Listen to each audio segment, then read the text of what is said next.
like crazy right now. This is the first time we're doing it on Zoom. We used to have this whole like webinar format that we used to do these bad boys on. It was called Demio. Jared, I might have told you about it beforehand. And yeah, Samir. Oh, great. Sure. Yeah, record this bad boy. Yeah, we were doing a ton of these, and it was great on Demio, but I like Zoom. It's like I want to talk like Steven. I want to be able to like just talk shit and be able to go back and Demio was good, but it was very much like it's like a webinar. And I was like, I don't need another webinar. I just want to if I can give the people like access to someone like Jimmy and like a more tight knit conversation like this, where it's just like us all chatting. That's the idea, at least. 100%. Request them to start their video and unmute. You have to ask them. Oh, I got to request people to. Yes. Andrew, what's up? You can ask them to. What's up, brother? How are you, man? I'm good, man. Thank you for coming by. I appreciate it.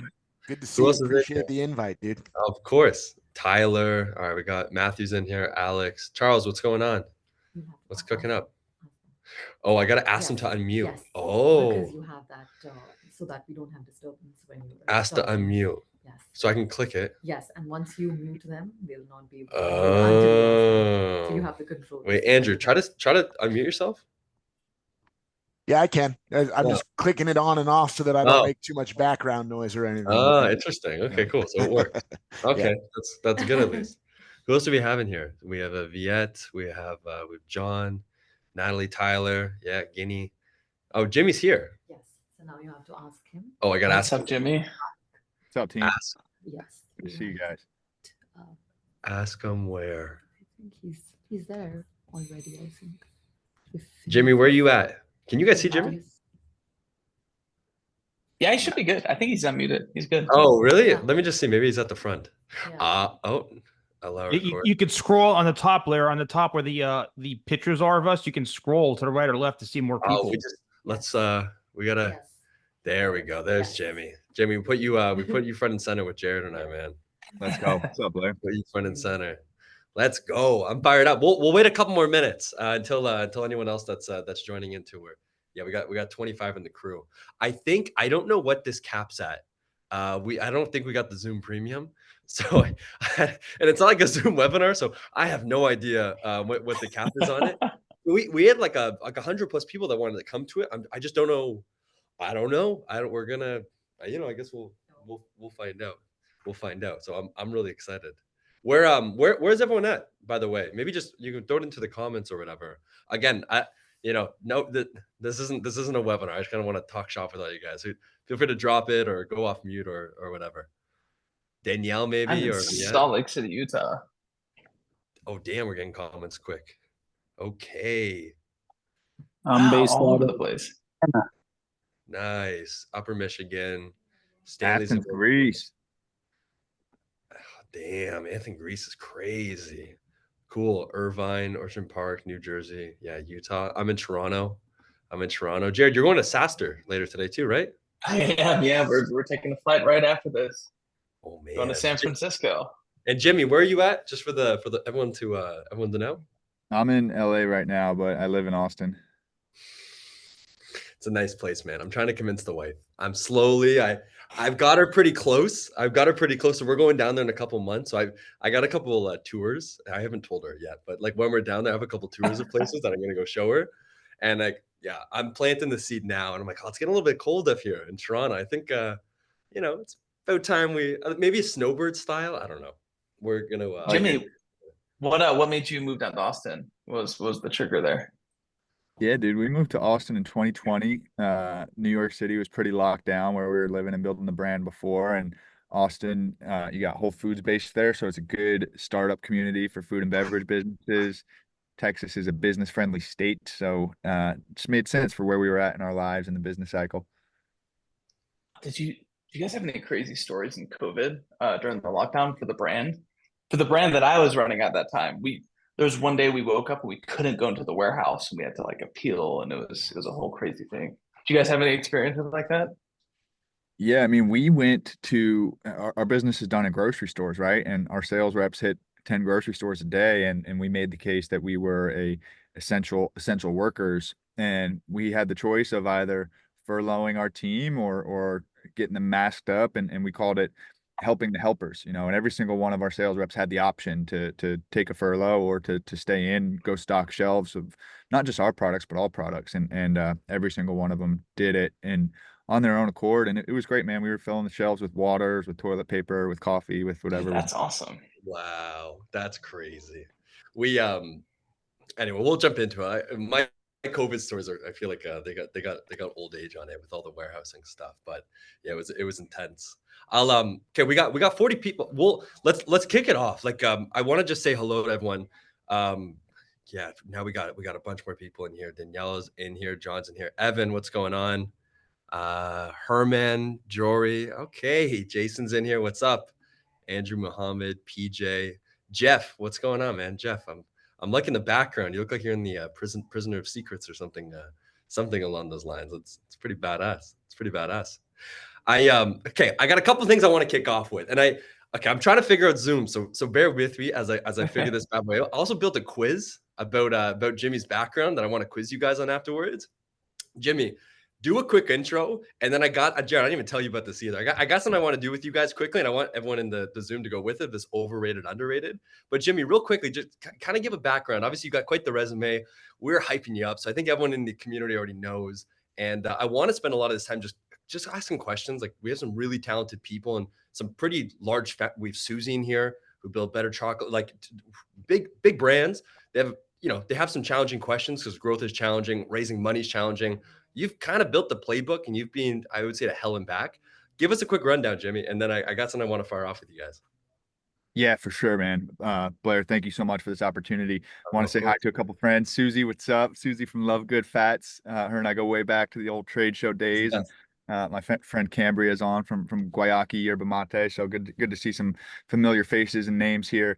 But I'm Jimmy. I'm one of the co-founders at Super Coffee. We started the brand in 2015. We were college athletes, and we were, my brothers and I, we didn't want to drink a Starbucks Frappuccino, 46 grams of sugar, 300 calories, and that was putting us to sleep and not giving us energy. And back then there was no better for you bottled coffee, right? It was a Starbucks or a Red Bull, and we started brewing coffee with protein and sugar and sent it to our teammate, and it was for us.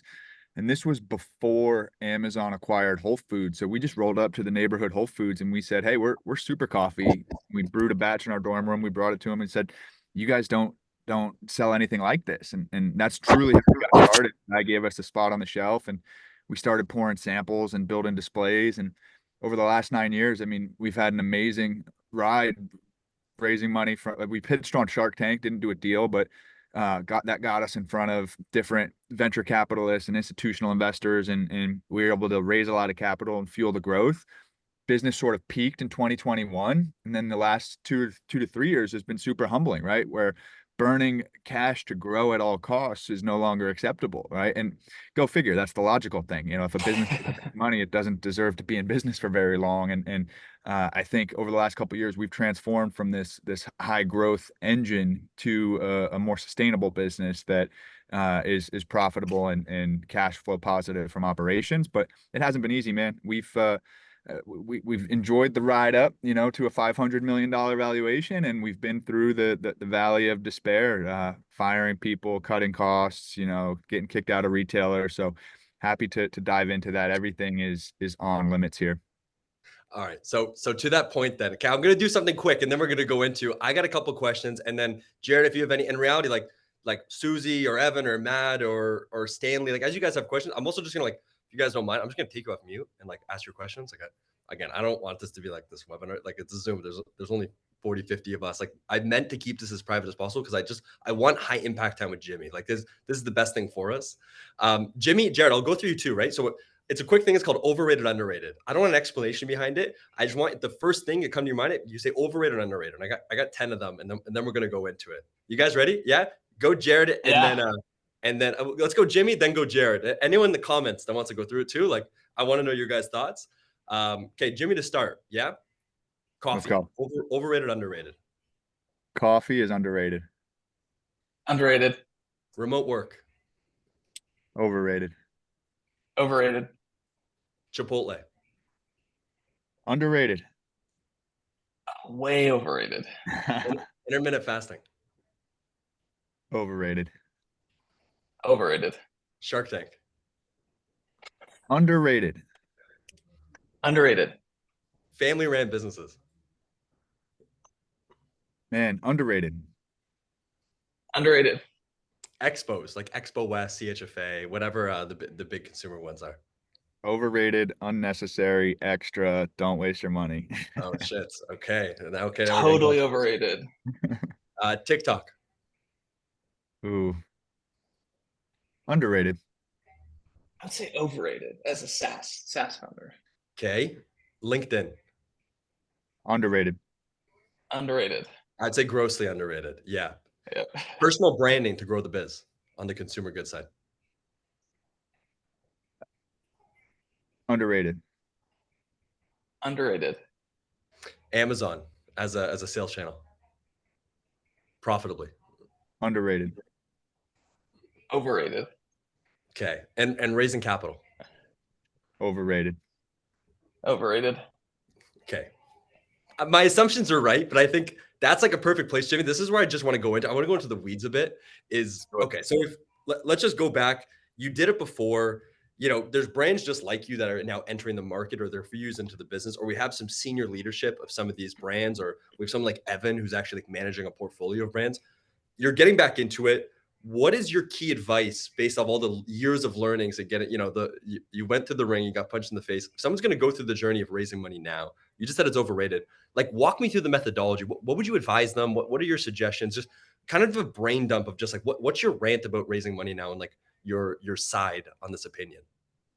Yeah, so I think a lot has changed in the financial landscape and the sort of venture landscape. But 10 years ago, in order to be an attractive target, you needed to be growing faster than your competitors, right? And a lot of times, that growth overshadowed business fundamentals, profitability, gross margin, metrics that matter. I think now that's changed quite a bit. Like I said, like, your business needs to make money now. And 10 years ago when we first started, like, if we were doing $5 million in sales with 500K in EBITDA, I don't think that's a sexy business that investors would get excited about, nor is it a business that Coca-Cola acquires, Pepsi acquires, right? Even if it was 50 million with 10 million in EBITDA, right? Like, that's a damn good business, but it's not a business that belongs on strategic trucks, Coke, Pepsi, Bud Light, whatever. So I would say focus on the fundamentals from day one. Scale, not a strategy, right? When I get to $100 million in sales, I'll be profitable.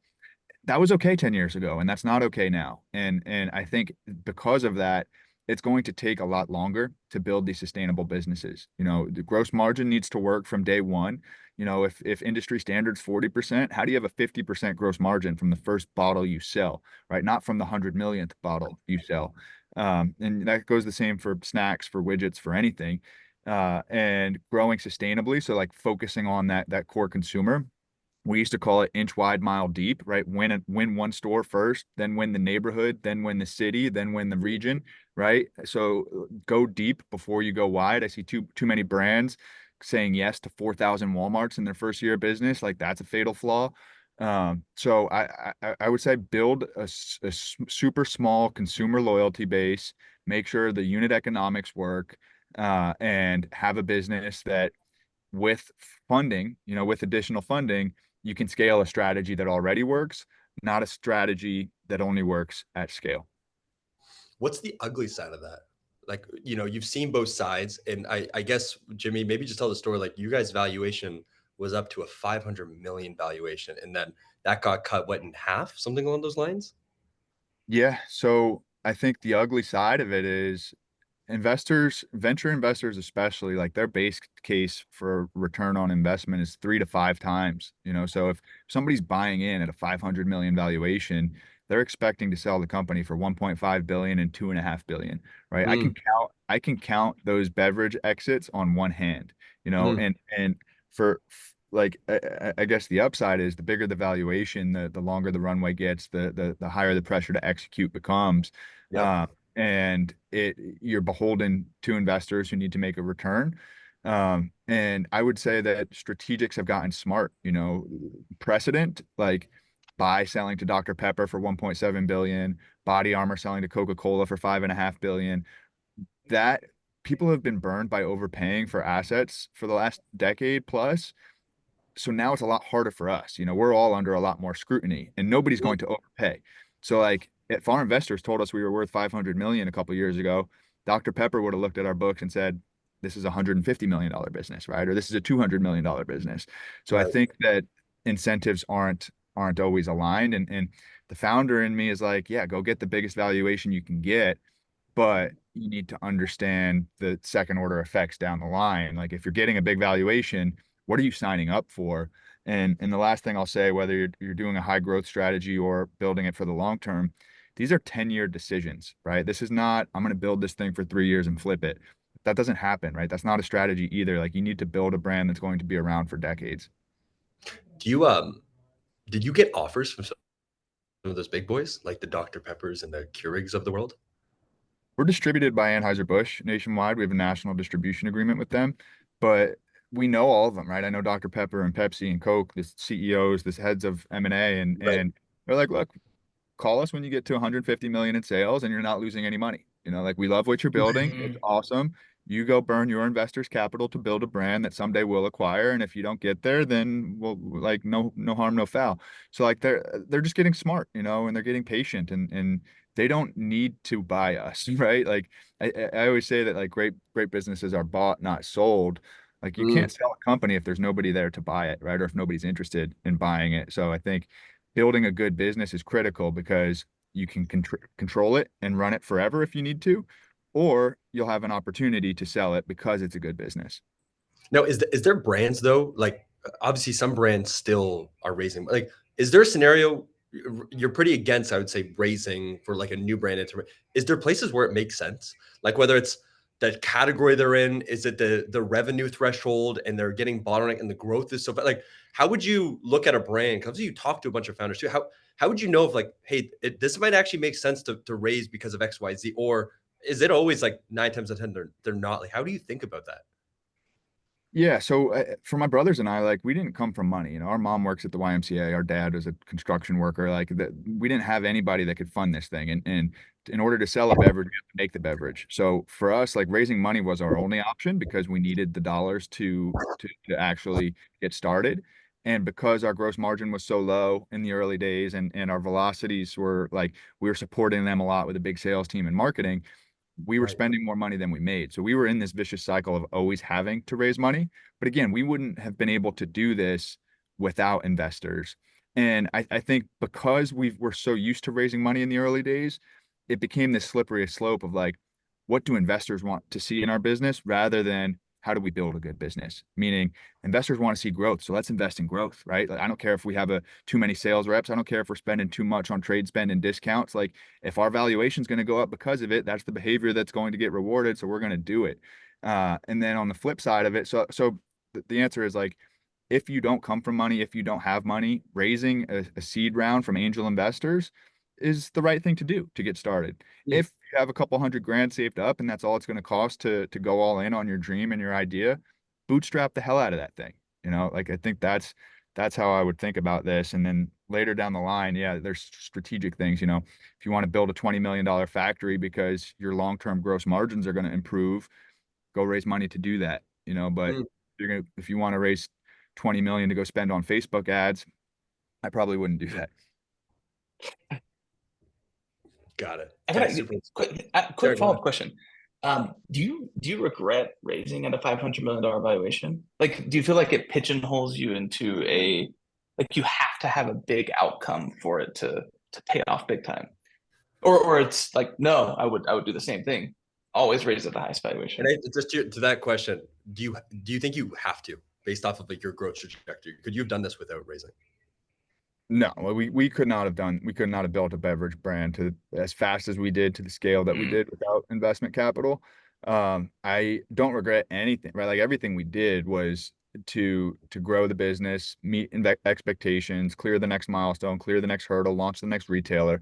So I don't regret anything. If I were to do it all over again today, I'd do it a lot differently, but times have changed and we've learned some lessons. And I think the one regret, we've never sold any secondary. So like what was common back then is raise $100 million round and each founder takes 5 million off the table. my brothers and I are like, we don't need 5 million bucks. You know, we're building this business. So, Right. Oh, yeah. So we've Okay. never, I'd probably take a little bit off. And that's an advice to all you guys, right? If you ever in a position to raise a round, a Series A or a Series B, taking $1 million or $2 million off of the table in a $10 million round, do that shit all day. Okay. it's a Okay. great So advice. I want to move into a second piece because in around 15 minutes, I'm going to get a few people that everyone's asking really good questions. Susie, also, I want to see if you have any questions and so forth. Let's look at retail. There's actually like a couple of really good questions. I think Jared, if you want to ask yours, and I have one on top of it on the retail side. Yeah, this is it's a common question for a lot of brands. What are signs that you saw in Super Coffee that led you guys to think that you're ready to expand into retail? And you kind of alluded to that you shouldn't just go into retail because you want to, because Walmart offers me 500 stores. What are signs that you actually are ready to make that expansion? So for us, we started in retail first, and like that was our only choice, and it was like building. So starting that one store, I guess the question becomes, how did we know when it was time to go to the second store, right, or the second chain or the second market?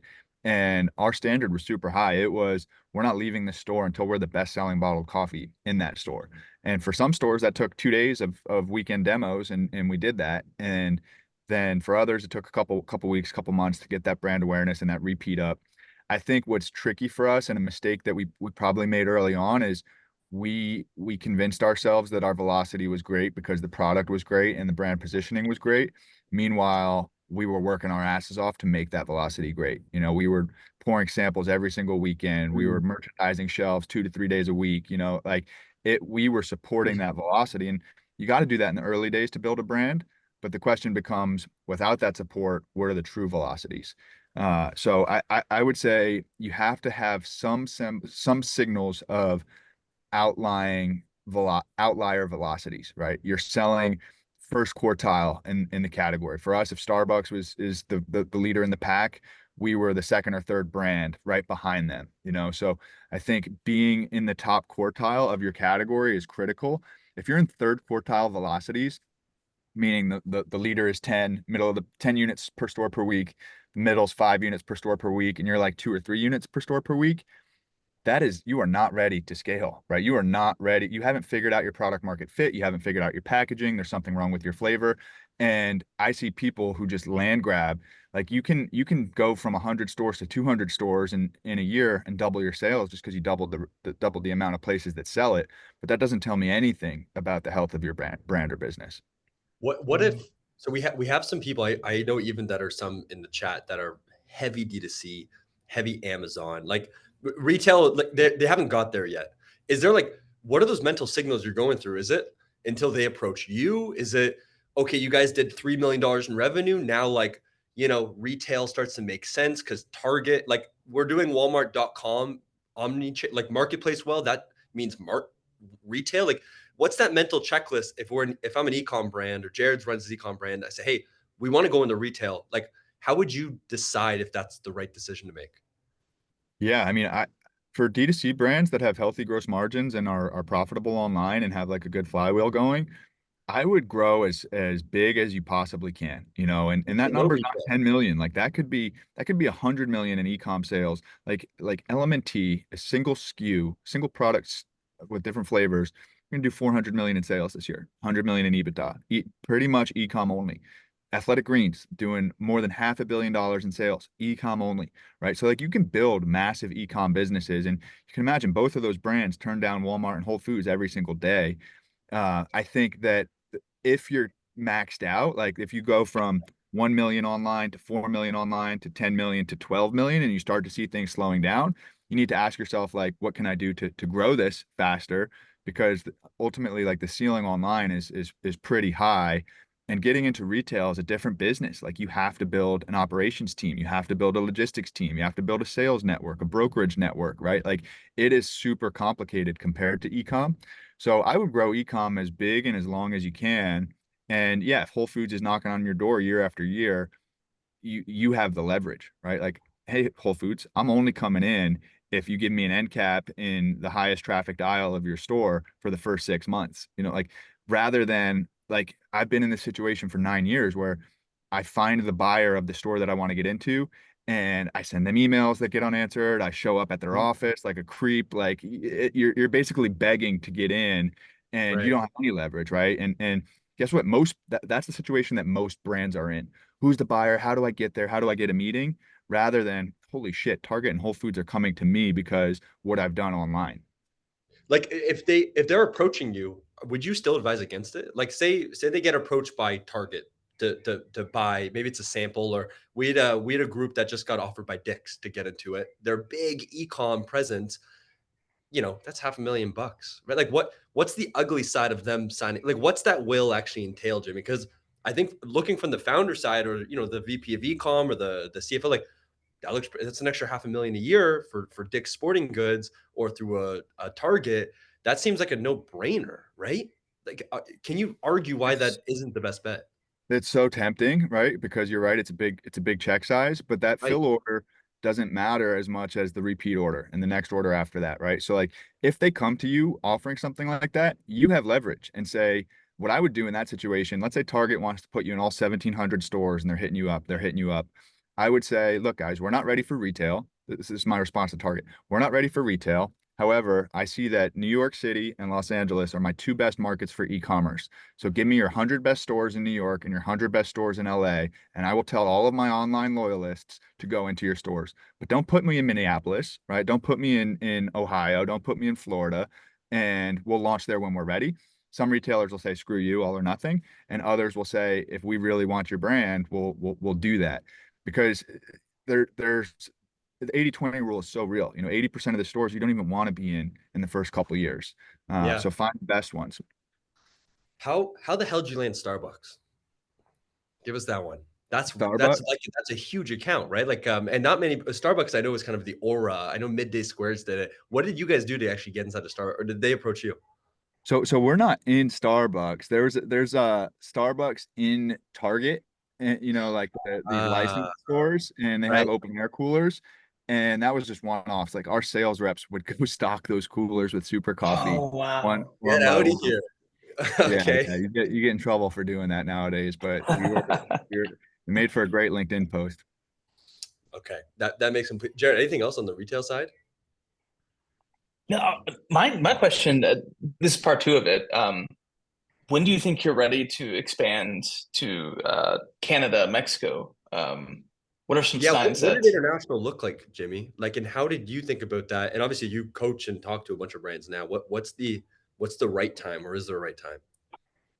So 9 years in, we are still only available in continental US. I think we do some business in Hawaii and Alaska. So pretty much all 50 states. We don't do any business in Canada. We don't do any business in Mexico. I think that once you feel pretty well saturated in the US, a general rule of thumb is that Canada will be 10% of your US sales.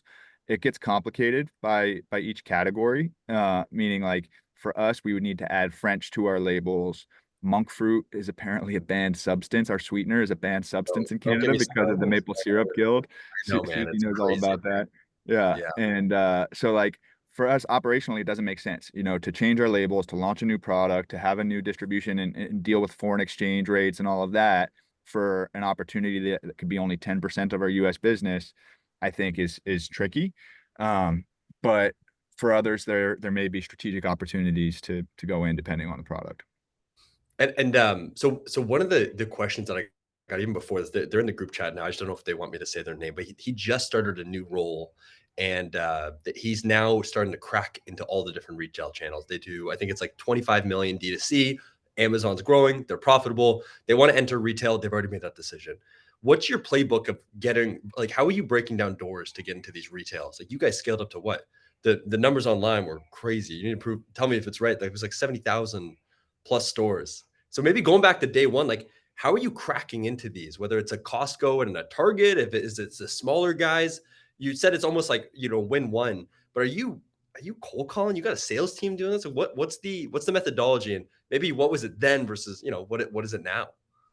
Yeah, so it all starts with that data story, right? If you get one opportunity, you need to harvest that opportunity and turn it into a really compelling story before you move on to anywhere else. And I think the opportunity, like for the first year and a half, 2 years, it was just me and my brothers cold calling Whole Foods markets. We were going to Yep. college campuses and making deliveries and selling in. And then we'd take that sales data, we weren't paying for spins or Tableau or anything like that. We would just pull it from Excel. A lot of times we were taking screenshots from the store manager's computer, and we would take that to the next store. And as you do that, you build up a reputation, you build up brand momentum, and then you can go hire people from the industry, usually regional sales managers from other beverage brands you bring on as a director, and they have a relationship with a buyer at a regional chain. So that's how it went for a couple of years and built it up super regionally. If you don't have the budget to build your own team, or if you're not trying to build your own team, you can go hire a broker, right? Most brokers take 5% of sales they generate, and they all have relationships. Some are better than others. The argument against brokers is they make a lot of money for not a lot of work, but also they get you into places that you couldn't get into on your own. And yeah, I mean, trade shows are good when you're early and getting started, because all of the buyers usually go and walk these floors. But that's like rolling the dice. You hope that your buyer from Whole Foods walks by your table long enough to taste your product and remember your name, and you get their email so you can follow up and start the sales process. Got it. Okay, I want to dive into one more thing, and then we're gonna go through a couple questions. And if we have more, I think half of this is just me and Jared and I geeking out because we have so many damn questions. Two-part question, Jimmy. So right now, you don't got to give specifics, but like rough revenue range of where you guys are at. And I think the second part of that is, what's the percentage split between ecom, retail, Amazon, and if there's anything else in that like pie that you would consider like it's significant that brand should be considering about. What's that split look like revenue? Yeah, so at our peak, we got up to about 100 million in sales. We were burning 30 or 40 million back in 2021 to generate that growth. Today, we're probably half that size. We're probably 50 million in revenue, but we're running break even. And again, it was a humbling reset, a very painful transformation, but it was one that was necessary to get back and control our own destiny for the next few years. We're 85% retail now and 15% Amazon. We're the number 2 bottled coffee on Amazon. It's a relatively small category, but 20% of the category on Amazon. A couple of years ago, we were probably 20% e-commerce, and that was a 50-50 split between our own website and Amazon. But our website was expensive to maintain and run. We had a team of 4 or 5 people running ads, managing emails. Like it was expensive and it was not profitable.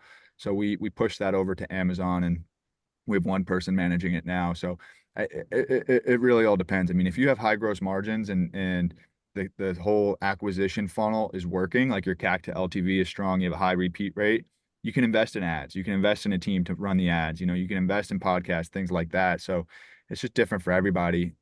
For beverage, what I've seen is if you're anywhere less than $40 on Amazon, it's going to be tough to make money. And at $35 a case right now, Super Coffee is break even. Like we have 1 penny of profit every single month on Amazon. Now, so you guys are 100% retail on Amazon. Like there's no D2C sales now, right, Jimmy? That's right. Got it. Did you see any cannibalization? Like, because there's a big argument of like ecom versus Amazon, and they're the same customer and you're actually just splitting sales. Like, did anything change when you merged it all together? I wish it changed. So we were doing 13 million in 2022. We did 13 million online, and it was 6 million from Amazon, 7 million from our own website. And we said, okay, if we get rid of our own website, maybe we'll drop from 13 million to 10 million because we're going to capture some of those people over on Amazon. The next year, Amazon was 6 million. So seemingly we didn't capture anybody from our website. Granted, we had some out of stock issues, we had some reseller issues, but we did a very poor job of converting all of our recharge subscribers, all of our loyalists on our website over to Amazon customers. Maybe you guys know this, but perhaps some people don't shop on Amazon at all. We may have lost them. Yeah. Super interesting. CAC LTV numbers. What are you guys seeing as like good benchmarks? It really all depends on gross margin, but ideally, I mean, the sweet spot is first order profitable. Like if your gross margin, if your cost to acquire a customer is less than your gross margin on that first purchase, you're in a great spot. People will throw around 4 to 1, CAC to LTV to CAC. But it really depends. Like I know Athletic Greens, their lifetime value is so strong that for some podcasts, they spend $800 to acquire customers, because on a blended basis, that still pays off in a couple Wow. months. Yeah.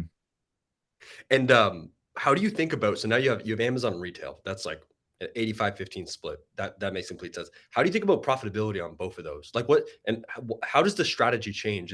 Is pricing the same? Is there a specific, like, how, just on a mental model, how are you juggling those two when you talk with your team? So gross margin looks higher on Amazon because we capture that full gross sales, right? Whereas in retail, we sell to a distributor sells to a retailer. Both of them make margin. Like our Yep. price to a distributor is $21. Our price on Amazon is $35, but there's a lot more cost to serve that Amazon customer. So the net margin's a little bit tighter on Amazon, contribution margin. So I think that pricing is very critical to get right in stores. You don't want to race to the bottom, and you also don't want to outprice yourself from the competition. But for instance, like if you're launching a 12 pack of your product on Walmart.com or Costco.com, and it's cheaper than Amazon, Amazon matches that price. So now your margin on Amazon is screwed up. So I would just be mindful, whatever your price on Amazon is, your single price, your single unit price should only be 1/12 of that. That's a very confusing thing to say. If I'm selling a case of coffee on Amazon for $36, my price at Walmart should be $3, because then if Walmart puts it online, ideally it's going to be $36 and it's not going to mess with my Amazon price. But if your retailers sell on their marketplace or their website lower than your Amazon price, your Amazon business is kind of ruined, because then you're racing to the bottom. And are you profitable on both channels, Jimmy? Yeah, we break even on Amazon and we're profitable in retail. Okay, super interesting. Jared, any other questions there? Yeah, well, I think one of the cool This is questions to good, start man. out with, I love on it. the overrated, underrated, you said that big trade shows are overrated. It sounded like there was some pain in your voice. What leads you to say that? They're just overpriced, like to get a booth at these spots is 5 to 10 grand for a small booth. They get you for $50 for a bag of ice, right? Like every fee that you sort of pay through these trade show hosts is super expensive. And then you got to fly your team out. You want to be out there with 3 or 4 of your leaders, sometimes 5 to 10 of your leaders. $1,000 in flights, a couple $100 in hotels, right? Like it just adds up quickly. And when you're an established brand, it can be productive because you're setting up meetings with folks ahead of time. So you're seeing all of your buyers over the course of a couple of days, and it's actually very Right. productive 3 days, rather than having to fly to Bentonville or Minneapolis or wherever, Whole Foods, to see these people. But if you're just starting out, you're kind of rolling the dice because you're spending the big fee hoping to get lucky. And in 2017, we got lucky at Expo West. The Wegmans buyer walked by, tried our product, gave us a shot, and we quickly became the best-selling bottled coffee in Wegmans, which ignited the entire rest of the country. But if we didn't get that, it was a waste of 10 grand, So I think it's a bet that you need to place well. And one thing I will say is, like, the difference between a $10,000 booth and a $50,000 booth, I don't think has all that much impact on the buyers, right? Like, people don't care if you have like fancy shit and staircases hanging from your booth. Like, if you're there and you have a good product and a good presentation, they'll meet with you. Okay, I got a question. Stanley, you asked a really good question there. You want to go off mute about the growing online? If I can figure it out. What's up, Stanley? Hey, can you see me on camera? Yes, sir. Yep. Yeah, man, you're looking good. I forgot my question actually. I asked a lot of questions, but can Uh, you elaborate what you wanted me to ask? I'm just adding it back to the chat now. Take a look at this bad boy. Okay. Sorry, I'm just looking at which question. All right, so growing as big as possible online. Oh, right. I was Wait. referring to, do you recommend doing that for as long as possible to build the best leverage in terms of negotiation for shelf space? Because there are certain, let's say, consumer products where it's pretty, there is a certain ceiling to grow online before it's just more convenient to grab off the shelf, let's say at Home Depot or Walmart or like Costco, right? So can you elaborate? Thanks. Yeah. And I think using e-commerce as leverage to negotiate retail is a benefit of building a good e-commerce business. What you should do is build a good e-commerce business, high gross margin, invest responsibly in ads, make sure you're converting good customers that are kind of sticky, right? Repeat purchase rate and lifetime value is really the most critical metrics online, because anybody can run Facebook ads and drive one-time purchases, but if repeat is low, then those Facebook ads aren't that useful.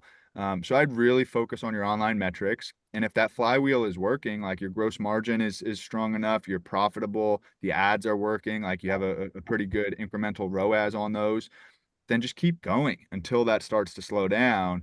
And then you can use that data like, holy shit, Austin, Texas buys more of my product than anywhere else in the country. Let me go launch at HEB before I launch anywhere else, right? Or for us, like at that same show, we met Wegmans. Our company was based in the Northeast. Ralph's, which is based in Los Angeles, reached out to us and said, hey, we'd love to sell Super Coffee in LA. Sorry, Ralph's, we're not ready yet. Like, we're 3 guys up in the Northeast trying to figure out how to build this brand. We can't support you in LA, and none of our customers are shopping out there, so we're not going to launch out here. That's good. No, great question, Stanley. Thank you. Andrew, you had a great question here about retail. You want to fire off and ask it? Yeah, man, for sure. So first of all, I want to echo what you said. I'm kind of just been geeking out this whole time. Like, there's so much good information here and so many good answers to these questions. It's really insightful. So I'm enjoying it quite a bit. Blair touched on it earlier. The brand that I'm with, first of all, let me preface it by saying it's not in the beverage industry. We have a tangible product where we do waterproof covers for different types of products, furniture, boats, cars, so on and so forth. And we have a really successful D2C business, and it's almost 100% D2C right now. There's very little B2B. We're not physically in retail, and that's where we're trying to go. That's kind of the next step in the evolution. So my kind of 2-part question is, what's the most effective way that you found to get in front of the right people and start to make that transition from direct to consumer into more business to business type operations? We're thinking about the trade shows and all these types of things. And then the second thing, or the second part of that, is how can we leverage the direct to consumer success and the brand recognition that we do have on that side into business to business opportunities and business to business interests? Like, how would you approach that kind of transition, so to speak? Yeah, it's a good question. And I'll start with the second part first. I think building up that demand online is invaluable, both for retail expansion and B2B, right? And because of, especially if it's your own website and direct to consumer, you just get this wealth of data about who your consumer is, where are they shopping, what's the demographic of them look like. And depending on what those answers are, you can bring a pretty compelling story to a retailer and say, hey, Walmart, I know you're making a big push to Gen Z this year. Well, check it out. 50% of my consumers are online are college students, because they're buying this for school. Like, really using that data to tell a story. And it's all about solving the retailer's problems. Not talking about why you're great, talking about what you do best for that brand. So, like, really understand the nuances between a Whole Foods and a Target. And all of this is public information, right? These are all public companies for the most part. And they'll tell you what their strategic initiatives are, what categories they believe in, what macro trends they're seeing. It's like, okay, GLP-1 drugs are coming in, and you want to offer more snacks specific for patients using these drugs, or you want to offer new high protein snacks. Check out this new line we just launched. This would go great in your set next to your existing items, right? So what problems do you solve for the retailer? And then how do you have that online data that kind of tells that story for you? Beautiful. That's good. Susie, you want to just add anything to that? I don't know if there's a way to get you off No, mute, Angel. no, I didn't want to add, but I wanted to springboard on this topic on retail on 2 other kind of questions related. And hi, Jimmy, miss you and congratulations. Big Susie, hugs. I love you. You are my freaking favorite person. Okay, I love you too. I love you too. So on the topic of growing, so you're in retail, can you talk to both Costco and all of the other B2C channels that resell, so you're more omnipresent to the consumer choice? So you're at home, oh, Uber Eats, oh, Instacart, oh, Walmart.com. what's kind of your strategic take on those two channels in the mix of building your overall brand? Yeah, so I mean, ultimately, certainly for beverage, which is a high velocity, grab and go consumable, you want to be where the customer is, and you want to make it easy for them to buy your product. Because at the end of the day, people buy what's available. We can think that they're buying us for our ingredients or our flavors or our packaging. But if I want a bottled coffee and the only thing on the shelf is Starbucks, I'm probably going to buy Starbucks. Not me personally, I would never do that. But that's how people think, right? So like if people are buying on Instacart or if they get their groceries from Costco.com, you want to be available for them. Like a lot of times, so the thing about retail and D2C is it's truly omni-channel, where somebody might pick up a super coffee in a bodega in New York City, fall in love with it, and then go become a subscriber on Amazon, or vice versa, right? They get hit with one of our Amazon ads, and then they buy it the next time they see it because they recognize it in stores. So I don't know where I was going with that point, but basically you just want to be available. And if that means being on all of these marketplaces, and start with the big ones first, Amazon makes a lot of sense, Instacart, Costco.com, Walmart.com, like wherever the volume is done is where you can start. And then you can get into more niche opportunities like a Thrive Market or your local grab and go delivery. What was the other part of the question? I feel like I Costco. didn't. Costco. Costco. So Costco is tricky because Costco is a very slippery slope to piss off the rest of your retailers and screw up your Amazon pricing. So if you're going into Costco, it makes sense to create a Costco specific SKU or a Costco specific pack. So for us, we sell 12 packs. At Costco, we may sell a 15 pack cheaper than our 12 packs, but it's specific to Costco. The gross margin is going to be great because they don't require high marketing or high discounts. But if we sold our 12 pack of mocha latte to Costco and they put it on shelf for $25 and our price for Amazon is $25, that mocha latte is our number one SKU on Amazon. You know what Amazon's going to do is drop our price from 35 to 25, and then that business loses money on every case we sell. So I think with Costco, you need to create specific SKUs for them. Could be a variety pack too that you don't offer anywhere else. What about other retailers? Any other retailers where you need to do retailer specific SKUs? Similar reasons because of Costco. Not so much Walmart, Sam's. but you can use SKUs in innovation to get retailers excited. So I don't know, let's say we're coming out with a new Reese's peanut butter cup super coffee. We can say, hey Walmart, like we want to launch this with you. You can have it exclusively for the first 6 months. Retailers love that shit, right? Like that you're creating a SKU specifically for them. Evan, you wanna jump on here? I know that he's gonna have a couple real specific Amazon ones, so I'm curious to Yeah. get you. Thanks, Blair. Yeah, my whole world is Amazon. But you mentioned earlier, Jimmy, that you had some reseller issues when you were early on Amazon. As you expand your retail distribution, how do you ensure that you don't end up with a leaky distribution channel and that you don't have resellers popping up on Amazon affecting your sales? Yeah, I mean, these guys are scrappy, right? So they'll always find your product. They'll find ways to find your product, and I think for us, having very clear contracts with our distributors, whether it's a DSD distributor like Big Geyser in New York City or a broadliner like UNFI, building into that contract that you are not permitted to sell to Amazon resellers. You're not permitted to sell our products online, because that's really the only way these guys can get the product cheap enough where it makes the margin makes sense for them to buy it and then turn around and sell it. I mean, I'm not so concerned of somebody going to Costco, buying our product off of a pallet and then turning around and selling it on. Like, they're gonna need to work their ass off to have a business there, and that's not ultimately going to make a dent. And plus we're getting the gross margin from the Costco business, which should be set up to be successful. But like where you get screwed up, like the last couple of years, many beverage brands and probably snack food brands too have been stuck with short coded inventory because they overproduced, they didn't hit their forecast. Now they're stuck with this product that expires in the next 3 months, the next 2 months, the next month. So the closer that gets to expiration, you're selling it to Big Lots, to Ollie's, to Dollar General, right? For very cheaply. And in those situations, a reseller can get their hands on big quantities for very cheaply. So I think just be pretty tight with the contracts up front to build in no Amazon resales. Have you guys looked at last fall. transparency program before too? Just to have it as a, Yes. We did. I don't think we ever operationalized like the unique barcodes or UPC codes for whatever reason. Yep.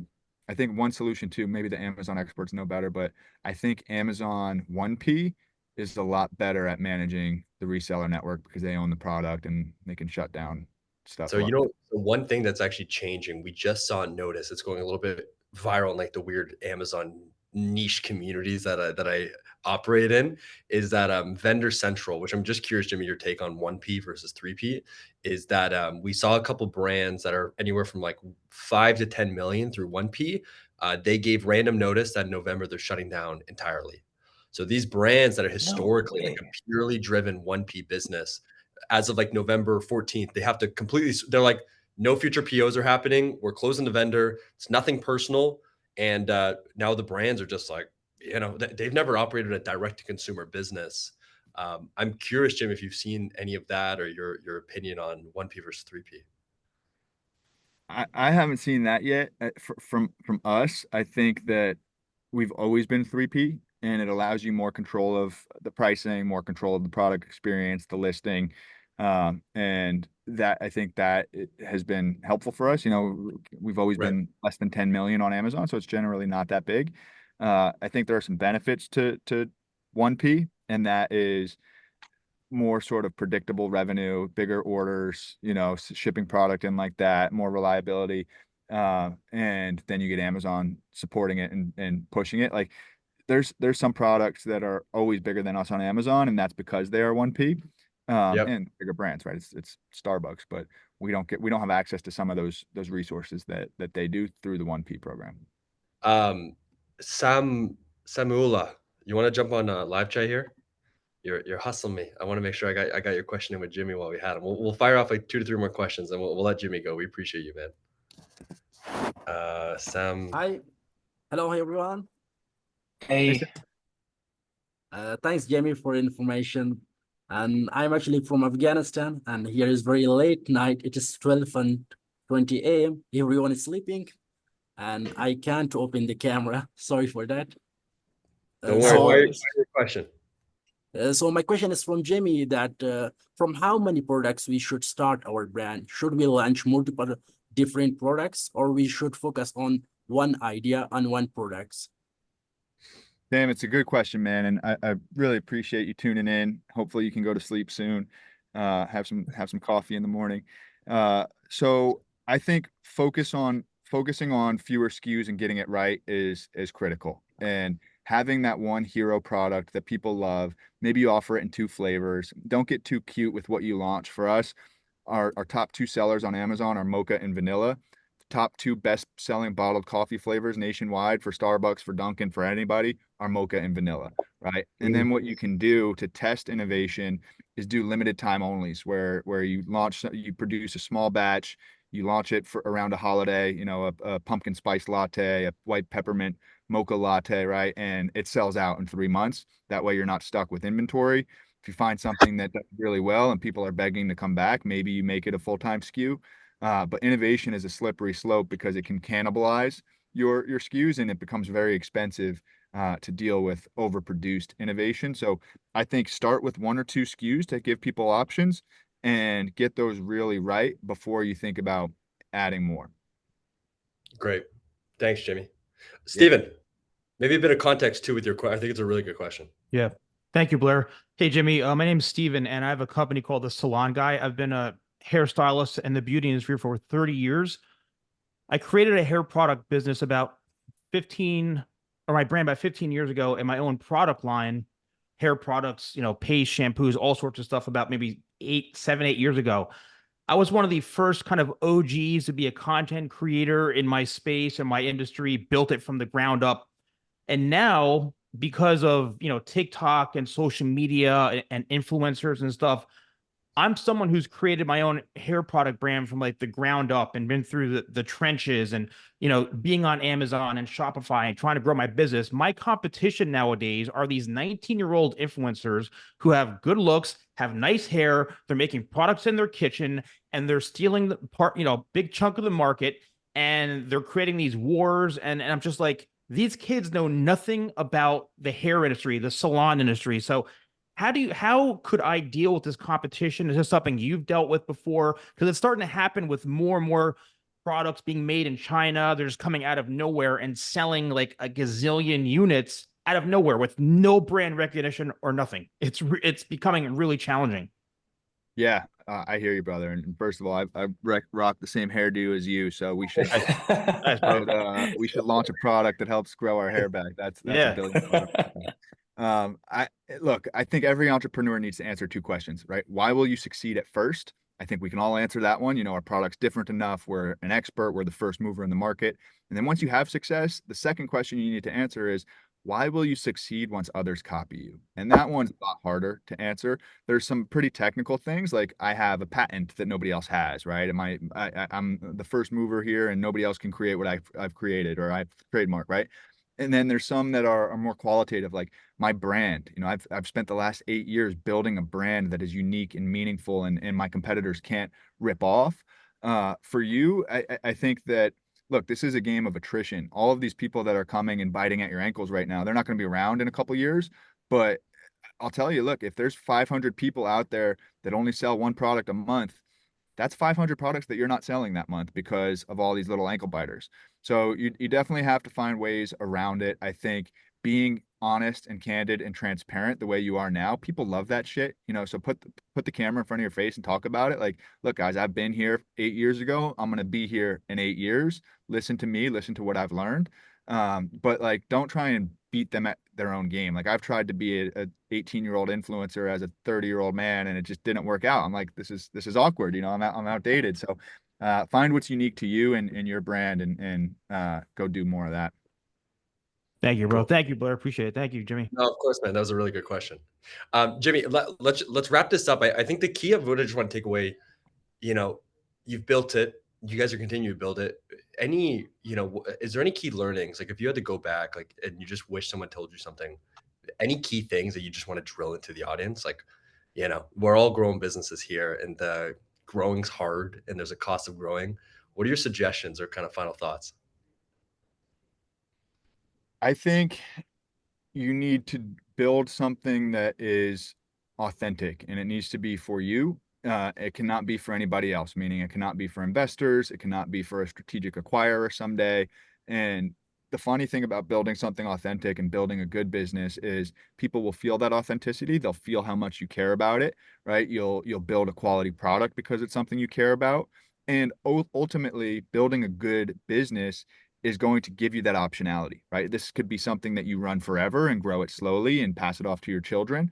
If it's profitable and you're stealing market share and it's growing and it's unique and incremental, then yeah, Coke and Pepsi and whoever the acquirer in your industry is may come and say, hey, we'd love to buy this and turn your $100 million business into $1 billion business through our network.